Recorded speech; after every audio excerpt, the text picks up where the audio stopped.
Welcome back to Inside Steelers Nation on SNR. I'm Randy Slack with Matt Williamson, Dale Lolley. Guys, I'll turn 34 this year. And apparently I got into the wrong line of work because all the NFL teams are hiring coaches in their mid-30s, and I could have been, who knows, I could have been the Browns' next head coach or their third head coach from now. Hey, you still might be.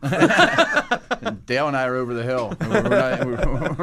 We're not young enough to get a head coaching gig anymore. No, I don't know. Matt Nagy or Nagy, however you say it, he might be good, but his resume's not all that impressive. I mean, maybe he's the best interview ever, and maybe he's going to hit it out of the park. And you know, when the Steelers hired Tomlin, a lot of people are like, "Who's that?" You know, I mean, who's to say? But he hasn't done all that much. He basically has been a quality control guy up until the last 3 or 4 years, and now. And for people who don't understand what a quality control guy is, Matt, go ahead and tell them what a quality. Well, I was a graduate assistant at the University of Pittsburgh, and it's a pro version of that. You know, it's a lot of breaking down film. It's a lot of thankless hours. They made more than bringing in the grand. coffee. You know, there's some of that. You know, like we used to go get dinner over at campus. You know, that kind of stuff. I think he probably made a little more than the $12,000 a year I did. probably. But who was a graduate assistant with you at Pitt? Ben McAdoo was one. How'd that work out? He's making some bucks. But as a head coach, right? Much like Mr. Nagy here. But yeah, Ben's a millionaire now, though. So I am not. Wonder how many times he had to get ribs. Oh, we went and got ribs together a lot. No, I'm saying him working for Andy Reid, being his quality control guy. He's a GA for Andy. That was probably his main duty. Yeah, that's a big keeping sure Andy is fooded up. It sounds like that's what Mr. Nagy did, though, was he was kind of Reid's fluky right-hand man, left-hand man, whatever, for a lot of these years, and followed in his coattails. He held the fork. Yes, he held the fork. And, the napkin. We don't know how much, maybe he helped out with Alex Smith. He could be great. They need a guy in Chicago to help out Mitchell Trubisky. That's obviously what they're looking at here. Sure. That's right. I mean, you have a quarterback history. We have a lot invested in this guy. Your job is to fix Mitch. And as we've seen in this playoffs and as we've seen throughout the years, especially with all the rule changes in the last 10 to 15 years, it's a quarterback-driven league. If you don't have a good quarterback that can perform, you're not going to go anywhere at all. 100% true. They already kind of have a defense in place. I would hope he just hires a big-time defense coordinator, stays out of the way, and he concentrates on Trubisky and getting the offense into something tangible in the passing game. Now, Matt, you went through and you rated, you ranked all of the 8 remaining teams in the postseason. Yeah. From front seven, offensive line, pass catchers, running game, quarterbacks, things of that nature. And as we're talking about quarterbacks, we're in the division round of the playoffs, and none of the top 4 quarterbacks, and I think it's a pretty clear cut who are the top 4 and who are not. Yeah, there's 4 and then there's 4. And none of the top 4 are playing each other this week. And right. I find that to be, pretty interesting. And when you're looking at those games this weekend, it's a little bit of haves and have-nots at that quarterback position. Yeah, there really is. And, I mean, I think there's a good chance that all 4 play each other next week. And that might not be a coincidence. I would say there's a really good chance. I like Minnesota, but, it wouldn't shock me at all if New Orleans went in there and won. That's for sure. Breeze was outstanding this past weekend. It's the best I've seen. And not only is Breeze playing well, but they have the running game, and it's a diverse running game. It is. They can beat you inside. They can beat you outside. Both of those guys catch the ball well. Mm-hmm. Really well-schemed offense, too. Yeah. Michael Thomas is a star. Michael Thomas he's emerged as a guy who's a big-time threat. And, if you look at some of the other guys that they have, the Ted Gins and guys like that are beat you over the top guy. They've got a variety of weapons. Yeah, and that's always how Peyton and Breeze have operated, and they get the most out of them. Now they actually have somewhat of a defense. For those that aren't looking, what I did is this is just a big Excel spreadsheet, and I ranked them all 1 to 8, in terms of a bunch of different categories. And would you guys have put in Ben over Breeze? To me, that was close. Based on and play, Ryan was 4th. Based on play this year, I think so. And the other thing about, and I was kind of shocked when I saw this, that Drew Brees is well, after winning last week, now 7-5 in the playoffs. Yeah. And Roethlisberger's 13-7. So Roethlisberger has more playoff experience than Breeze. They both won Super Bowls, but Breeze has only won 1. Last week was his first playoff game in 5 years? It's been a while, yeah. Yeah, absolutely. So, I think that plays into it. And I also think you have to consider the backups as well. Well, I didn't for this because I think chances of them playing are slim. Yeah, but if it gets into that situation, who are you more comfortable with? I'd rather Jones. Yeah, of course. I think the margin's pretty thin. Yeah, I think that's it's close. It's definitely close. Between the top three, you could have really. given them. You could have gone 2.5 with both top of those four guys. even. I mean, do you think Ryan's clearly number 4 behind those two? I think he's played better than people realize. He was easily. Of the remaining teams, yeah. There's no doubt. I think it's an easy pick actually because he's better than Tennessee. He's better than Mariota. Oh, that's what I'm saying. He's clearly better than those bottom 4. Yeah, but I think he's in the conversation with Ben and Breeze. He was third for me out of those 3, but I think he's better than people than he gets credit for sometimes. Yeah. And he's 4 and 5 in the playoffs now. Is he? Yeah. Okay. And back to playoff stats, you mentioned Breeze, and I didn't realize this. I read it yesterday. Per playoff game, he averages more passing yards per game than any quarterback in history. Yeah. Which says a lot about his defense and how they've had to play. And if he didn't throw that, he threw a late pick to Coleman, the safety. If it wasn't for that, he would have the best touchdown-interception ratio in playoff history too. So maybe he hasn't played as many as Ben, but especially early in Ben's career, when he did play, it was Breeze's show. There was less around him for sure than Brady or Peyton or Ben or any of those guys, especially early in his career. Now, as you mentioned, Dale, he's Matt Ryan's 4 and 5. He's 4 and 2 in his last 6. Yeah, so he's moving pretty good pace right now. That record is, starting to look a little better. I mean, you can't discount the fact that he lost. That one that he lost though was kind of a big deal last year. Oh yeah. Kind of a big deal. Yeah, and I think he gets to win this weekend. So, and Matt Ryan's a legit player. I mean, I think he's a big-time quarterback, Super Bowl potential winner. To your point, though, it wouldn't shock me at all if Ryan plays Breeze and Ben plays Brady. Yeah, it's the have and have-nots. You'd much rather have, any of those top 4, whether it's Brady, Breeze, Ben, or Matt Ryan over, your Case Keenums. Oh, sure. And it would be interesting if that's how it works out because going into these playoffs, those were the 4 quarterbacks that had the most playoff experience. Mm-hmm. And people can say that doesn't matter. And, if you've got, for example, last week in Jacksonville, you had 2 quarterbacks who had never played in a playoff game before. Somebody had to win the game. Right, somebody got to win. And they both played poorly. Yes. I think it matters. And I think, even looking back when I did the story last week, looking back at some of those second games that the great quarterbacks had. I mean, you look at Roethlisberger's second playoff game was worse than his first. I mean, That was the second game was against New England in the AFC Championship. He had better opponent. Yeah. He had 2 touchdowns, 3 interceptions, and just not good.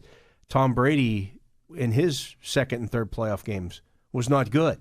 Even his first playoff game was that 16-13 tuck rule game. He threw for 300 yards, but he had no touchdowns. He threw an interception. He got bailed out by the tuck rule. Right. And in the Super Bowl that year, he threw for 140 yards. Wow. He was not Tom terrific and all that stuff. So it happens for quarterbacks. You kind of need that first year of playoff experience. And in the case of, for example, Matt Ryan, it took several times before he finally broke through and became a winner in the playoffs. Yeah, his first 5 games, 9 touchdowns, 7 interceptions.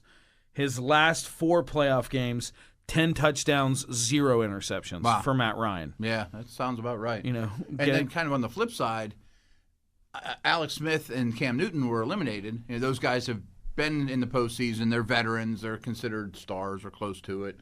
And both played really, really well. Like Newton to me has been really up and down this year, and he's the reason that game was competitive in my opinion. And I thought Smith played a really good game too, even though I'm not a big proponent of him, and I don't blame him for the loss. So some of the veterans don't always win. Yeah. But now I think we're at the point it's, and especially with none of them playing each other, I think we could see those. I think that those might be the top 4. And as we've talked about before, look at the age of those guys. Yeah, right. Matt Ryan's 30, but then Ben, Breeze, and Brady are. And Ryan's played every game for 8 years in a row or something. Yeah. I mean, he's played a lot of football at the NFL level. It kind of brings me to Case Keenum, though. Like, Keenum's got a really good situation around him. At home, could be at home all the way through, potentially. He's not a younger guy, but he doesn't have a lot of playoff experience. What's he going to look like on Saturday or Sunday or whenever they play. You know, I mean, because Yeah. he's, like Goff didn't look great, but he probably will a couple years from now. But Keenum is what he is. I'm curious what he'll look like. Yeah, they do have a pretty good. They do have a pretty good team around him. For sure. Andy Dalton had a lot of good teams around him too. Yeah, right.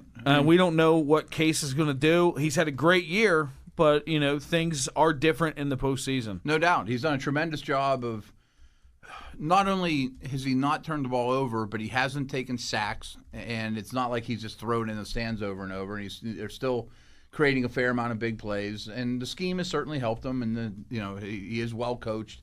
I think I ranked Zimmer and that staff very high on here. Actually, they're only 5. I would have had him. I'm surprised I didn't have him higher. But you suck. I don't know what the heck I'm doing. That's a tough one. Yeah, It is. Call them doing coaches. I mean, Belichick has to be one, and then there's about 4 or 5 that I thought that could make a conversation for the next one.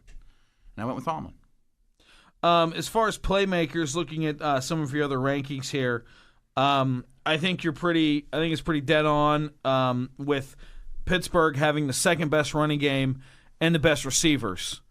Just because there's so many weapons on that team. And you really, with counting Lev Bell in both the running game and the receivers category, they're just monsters all over the field. Yeah, I had no hesitation putting Pittsburgh 1 in terms of receivers. The Patriots were 2.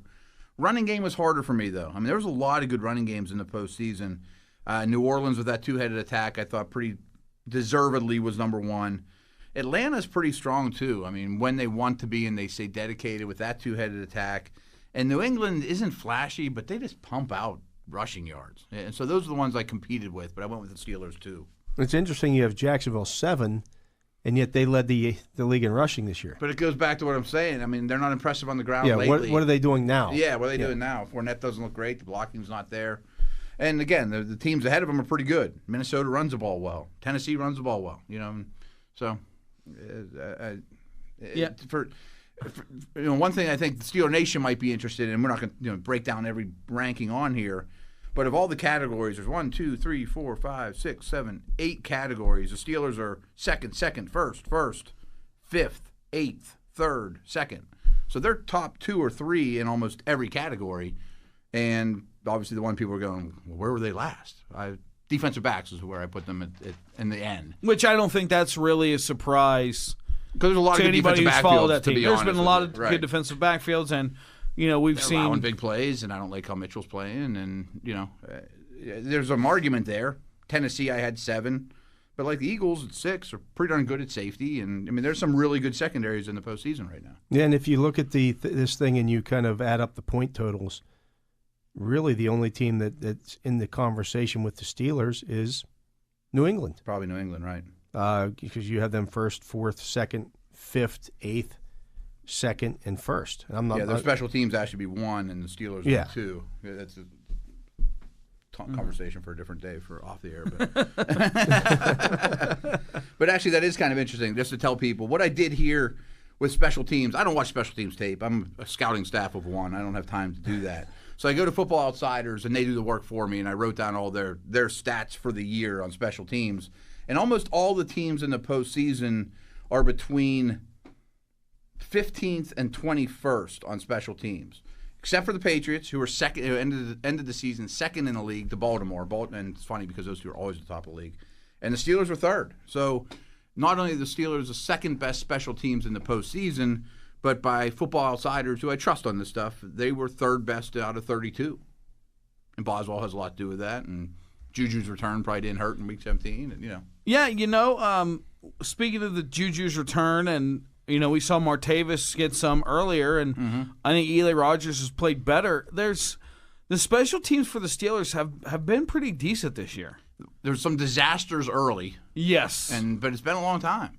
The Bears game, basically. Yeah, the muffed punt, the blocked field goal, all Right. the absolute horrible plays that happened. Pretty much all happened at once. And they were all kind of pretty like much with the Ben Roethlisberger. All of them happened in the Got Jags some of the game. Bad stuff out of your system on those. Yeah, so hopefully, we don't see anything, when it comes to that. And going back to the return game, it's, we've talked about how New England and teams like that, they'll try to kick it, the pooch kicks to make you return it, so you're not getting it to 25. And you have to feel more confident if you're rooting for the Steelers, as most of you listening to the station most are, people out there probably are. that they're producing. You can get some production out of I think Juju's the guy. Yeah. And he's not Dante Hall or anything. But, no, he's not going to return them every other week, but he is dynamic as a runner. He can break tackles. For those who don't know, punt returning and kickoff returning are very different skills. Mm-hmm. And sometimes you can find guys that do both. But the punt returners have a lot less time to think about it. They got to make a guy miss now. They got to be more of a laterally explosive juke guy, where a kickoff returner can build ahead the ball of steam. and go, and break arm tackles. Find the seam. And, right. Can see things develop a little slower. Punt returning, you have to have good lateral movement to make that first guy miss. Right. That first guy Agility, is your guy. Yes. And then after that, it's the blocking. Yeah, right. But I think Juju, you would think because he's a wide receiver, would be more of a punt returner type, but I don't think he is. I think his body type is physical enough that he can handle more of the pounding that kickoff returning handles. And on that touchdown, he broke 3 tackles. Yeah, he just kind of ran through guys. He's not easy to get on the ground. So, I like the special teams this year. Boswell's a stud. Awesome. Yeah. What a find. Absolutely. Punting's been fine. It hasn't been a big play allowed in a long time. Mm-hmm. That's what you look for. One more segment, and then we will hear from Cam Hayward. This is Inside Steelers Nation on SNR. Welcome back to Inside Steelers Nation on SNR. I'm Randy Slack with Dale Lolley, Matt Williamson. Matt, you brought up something in segment 1. You wanted me to look up the Jags defense. I've had these numbers up basically the entire show. I was just, making listeners wait to see if they could find this groundbreaking rushing stats. Allowed. Rushing stats allowed by the Jaguars defense. Now, they made a trade because early in the year, that was the MO, is that you could run on the Jacksonville Jaguars. And you saw that week 4, just before they played the Steelers, 256 yards rushing allowed to the New York Jets. Wow, I forgot about that. A lot of rushing yards. That doesn't look so good. Before that, 134. Before that, 179. So some big numbers there. Obviously, getting ahead of the Steelers. Steelers weren't able to run the ball. 142, 96. They chose not to. Yeah. And then the bye week. Then after the bye week, 29 yards to the Bengals. 87 yards to the Chargers. 50 yards to the Browns. I think this is when Darius had just arrived. Yeah. Right. 108 at Arizona. A loss. Yep. Yeah. Against the team that doesn't run the ball well. 141 to the Colts. Who also don't run the ball Now, well. they were up by a ton in that game. They were up most of the game, so there probably are some garbage yards there, but still 141. Right. 141 against the Seahawks. And they don't run the ball at all. We have no running backs. Yeah. 87 to Houston, which they're Houston. They're awful. 131 to the 49ers. And then here's what's really, just looking at their defensive numbers, they've been incredibly balanced on what they allow the last 2 weeks. This just apropos of nothing. I just find it interesting looking at numbers. 116 passing yards allowed to the Titans. 116 yards rushing allowed to the Titans. The next week, wild card round against the Bills, 133 passing yards allowed. 130 rushing yards allowed. Wow. Just kind of the a. Steelers will have 250 and 250. Yeah. I think they'd settle for 200 and 200. Yeah, 200 on the ground wouldn't be so bad. If nothing else, it's just they're giving up as many rushing yards as they are passing yards. Right, which says a lot about where they're at as a defense right now. One interesting note, and I know we talked about this earlier in the season, and this doesn't have anything to do with that, but I wanted to get this in before we move on to another subject or anything. Remember earlier in the year we talked about how the Steelers do it the week after they play the Ravens. Mm-hmm. They played Jacksonville the week after they played the Ravens, after they beat the Ravens. Yep. They also played New England the week after they beat the Ravens. So 0-2 this year. So their only 2 losses in the last 14 games have come after beating the Ravens. I believe, if I remember correctly, the numbers that I came up with for the last this part of the decade or this decade were 6-8 coming out of Ravens games. Now 6-10, much less than their usual. Yeah. So, I think there's might be something a little something to that. I'm glad you brought that up. They didn't play the Ravens last week or 2 weeks ago. They did not play the Ravens. They haven't played the Ravens in some time. Actually, yeah, you're right. And just to go back a segment, I just wanted to throw this out there because it's probably the only time we talk about it. But we talked about where the Steelers, on that chart that I did, where the Steelers are. Jaguars, quarterback, last. Running game, second to last. Receivers, last. O-line, last. Front seven, first. Defensive backs, first. Special teams, near the bottom, not near the top. Coaching, second to last. I'm surprised they're saying they're not very weakness. balanced. Right. Well, actually, they are kind of balanced. If you put them both on a scale, it kind of evens out a little bit. But some bottom-feeding categories. I was really surprised. And in the grand scheme of things, it was small. But to me, I found it interesting that when LaShawn McCoy was tackled in the Bills-Jaguars wildcard game, a yard and a half short, right in front of the Jags bench on, I believe, a third down play. They don't challenge that. Like, to me, that's poor coaching that your staff and everybody's right there and not one guy on your team, not one guy on your sides has the wherewithal to, hey, let's challenge this. If you're not looking at a play like that and a play where you're potentially could be something that wins you the game because you're forcing a team into a fourth down and maybe ending this game Very quicker. Very close, low-scoring game. Yeah. If you're missing that kind of gimme stuff, what else are you missing? Yeah. I was with the Browns for 1 year, and we had a guy that was in charge of that. That was basically would hit a button and buzz into Butch's ear saying, I think we need to challenge it. And he would sit up there in the booth, and I was with him. I didn't help him, but we were in the booth together, like the coach's booth or the GM area booth. And he would watch it on TV, and he would listen and watch the replays, and had a couple of people like, I think you should do it. No, don't do it. That's a tough job. I mean, I'm curious if everyone did it that way. By the way, his name was Rich Long. Okay. If you know what Richard's, I mean, it's the best name ever. Yep. But, however, good guy. Yeah. And it's a tough situation. He wasn't a coach. He was just on staff, and it was his job to say, do it or not.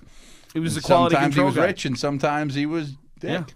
Yeah. It's a tough job. It is a tough job. No matter what some people think. I mean, you're looking at that thing very quickly.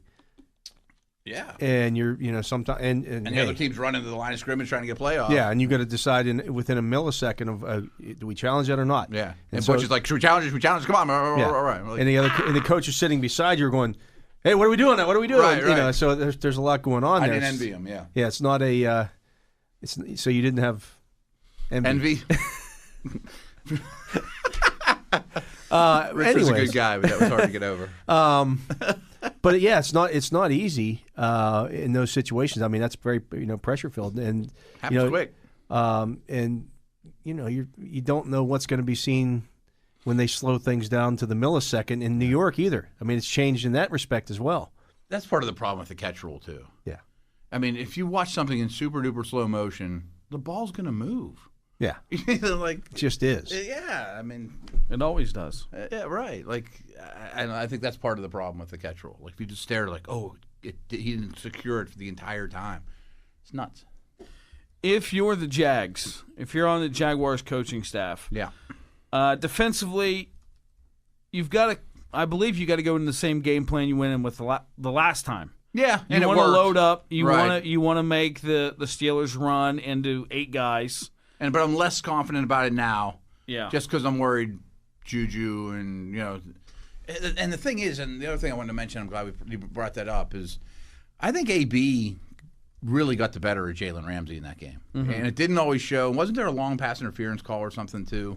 Yes, I believe so. It was. If that's a catch, we're all saying AB owns them. We still had 10 catches for 150 yards or whatever it was. Yeah. I mean, there's 19 targets, but still. Yeah, he won. They came right out of the game and hit him for a deep pass down the sideline. That he's like, there. Because I remember being on the pregame show and even saying to Ed Bouchette in the press box, he was talking about Jacksonville's cornerbacks. And I said, look, don't sleep on these guys. These guys are really good. Jalen Ramsey might be the best cornerback in the league. Yeah. And he's like, and then after the game, he came back and he goes, yeah, you're right. Those guys are pretty good. And they are. Yeah, right. But and they made big plays in that one. The rules are still set up against you as a defensive back. Oh, sure. If those things are being called. And guarding AB is no fun. No. And I don't know if they'll travel Jalen or not, or if they'll go sides. I don't think they will. I don't remember them doing that in the first game. Yeah, they started doing that, I think, about mid-season with him. So but I don't know that you want to do lately. that. Maybe you do with Antonio Brown. Really good, and I don't know that you do. Yeah, they're both Pro Bowl guys. It's not like Right. you're It's not you're like losing much. anything. Yeah. No. And I also think they might have a nice matchup with either AB or Juju in the slot. Colvin's a good player, but he's not a Pro Bowler. Right. So. And I really think I really like the Steelers tight ends a lot in this game. I think Vance McDonald could have a big impact on this game. But to answer your question, yes, I think you basically play the same way. But the thing is with the Jags D, it almost doesn't matter who the opponent is. They always play the same way. They trust their secondary. They play a lot of cover 3. They play a lot of cover 1. Blitz a little more on third downs. But they're not going to out-scheme you anyways. They kind of are who they are. Steelers were like that for a lot of years. Yeah, they don't line up and really try to fool you a whole lot. No. There's not a lot of pre-snap movement or anything like that. They just say, We're here's better our than guys. We're going to these 4 are coming. And we're going to get there. Yeah, and it works. Yeah. We're better than you. On the other side of the ball, if I'm the Jags, let it rip. Play action. Me too. I'm Try throwing to deep a lot. Take a few shots. Maybe you get 1. Maybe you get lucky and get 2. Or pass interference. Or, Yeah. Right. The Steelers have been susceptible to the big play, and they're going to be, terrified of Leonard Fournette running all over them. So, if take a shot. And if you're, look, if you're Blake Bortles, you got your playoff win. You're not Andy Dalton anymore. You got to win. So I think you got to go in a little loose. You can't be as tight as you were in that first game. I'm with you. Man, I hope not. We got a little bit of a Chinese fire drill going on in here right now, but I'm with you. I I thought you were going to break into song the way you picked up the mic and Yeah, I thought about Sinatra, like caressing the microphone. Yeah. No, but the thing that worries me from a Steeler perspective that I would try to exploit if I'm the Jags is the deep ball. It is a busted coverage, just getting flat out beat deep. Trying to attack Mitchell, make him cover space. Steelers allow a lot of big plays. D.D. Westbrook's frightening. The receivers are okay. But yeah, and some of that's going to be game flow related. That if it's really close and they're having success on the ground, they probably won't deviate from that. But to me, if they pull off the upset, like you said, I bet that 2 or 3 bad things happen for the Steelers when Jacksonville goes deep. Yeah, it could be get really goofy like that game against the Seahawks that the Jags had earlier in the year, where they had a lead and Bortles was throwing deep, and then all of a sudden their secondary was just turning into Swiss cheese, and they were giving up huge plays on the other end. Mm-hmm. I could see a game like it could be crazy. Yeah, I think the Steelers will rush the passer well though. They need to. Yeah, so deep shots, there's obviously 2 phases of it, and I think that if that's the case, they'll get to Bortles a fair amount, especially with Hayward and Tuitt. Yeah, and speaking of Tuitt, they didn't have Tuitt the first time these two teams met. True. Was there anybody else, Dale, you remember that was out for that Gilbert. one? Right, okay. So two big guys. 2 starters, yeah. Yeah, 2 big guys in their front. Obviously missing Shazier, but Right. you're getting a guy in your front on your D-line, especially against a team that's going to try to run the ball and doesn't have a tight end that's going to beat you, Tyson intermediate. revenge game. Perhaps. That too. Yeah, we didn't get it for him the first time. Maybe this time. Hopefully Bortles isn't Mike Glenn at 2.0, where his only wins somehow are against the Pittsburgh Steelers. Can't get T-Bowed here. Agreed. Yeah, It's not going to happen at home. I don't think it's going to happen here. 6-24. That's his road record. His road record And he's in his 4-4 career. this year, though. In his career. That means he's 500. Yeah, and that's not playoffs. He's not. The track record says he does not come in here and win this game. No, I am to agree, and I'm having a hard time more today even than yesterday of painting the picture of how they win this game, because Ben's not going to throw 5 turnovers. That's about yeah, and like we said yesterday, if you were to put a chip down of which quarterback is going to throw multiple picks, I'm putting it on Bortles, Right. no doubt. Well, look, we got 3 more days of this, so we have to talk about the Jags some, and Yeah, of course. I don't know. It's going to be. Look, they're in the playoffs. They're in the second round. Clearly, they've got some talent. It's just not a quarterback. And they had a really nice first-round matchup. Like I think Dale said a week ago that you would have loved to have picked against the Jags as a Week 1 upset. It's just Buffalo wasn't capable of that. If it was a better match, if it was the Chargers going in there or something, I don't know that the Jags would be in the second round. Well, we're going to hear from Cam Hayward, and then, of course, tomorrow we hear from his line mate, Stephon Tuitt. That is, of course, if Dale does that show tonight with he's shaking his head yes. So, yes, we'll hear from Stephon Tuitt tomorrow, but coming up next, it's Cam Hayward on Inside Steelers Nation on SNR.